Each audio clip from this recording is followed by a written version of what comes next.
Ali bo šel skozi ogenj drugič? Ja, aplauz!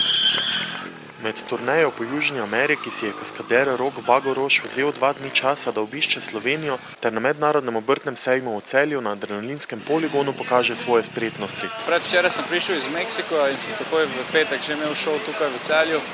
V bistvu poteka turneja po Južni Ameriki in zaradi Celja sem se potem, celjskega sejma sem se potem vrnil v Slovenijo za ta vikend in potem v nedeljo po zadnje šov grem direktno na letališče na Dunaj in nadaljujem pot v Ekvador in potem z Ekvadorja v Guatemalo.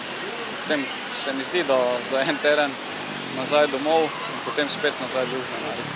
Res je, da je to tretji šov v Sloveniji in tudi zadnji letos. To pa predvsem iz razloga zato, ker moji sponzorji jim je cilj, da se promovirajo v tujini in sem potem vesel za vsak šov na domačih tleh in vedno zdaj opažam, da je v bistvu najboljše nastopati pred domačo publiko. Če bi v bistvu hotel to kot poklic, vsekakor v Sloveniji to ne bi šlo.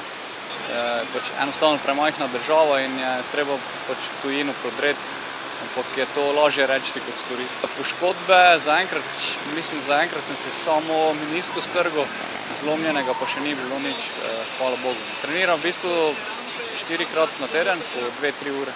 Do zdaj pa sem v bistvu vsak dan, ampak je vedno več organizacije za šov in mi čas ne dopušča, da bi več treniral. To je zdaj ta večji motor, KTM 690 Duke, 70 konjskih moči in je predvsem razlika v teži in sami moči, saj je dosti močnejši od sta majhnega 125 Duka. In ja, v bistvu je malo težje z njim voziti, se še komaj učim, ampak mislim, da mi že gre kar dobro po odzivu publike. Moja ljubezen pripada do stunt ridinga in pri tem bi rad ostal še v naslednje leto. To je v bistvu moj cilj, je postati svetovni prvak v tem športu in to bom rabil kar nekaj let. Zaenkrat sem osvojil nekaj evropskih prvenstev v junior kategoriji, zdaj pa je cilj, da napredujem v večjo kategorijo, se pravi od 600 kubikov naprej in potem probam dobiti čim boljše rezultate. To je Rok Bagoroš, čestitke! Odlično, lepa, hvala, srečno!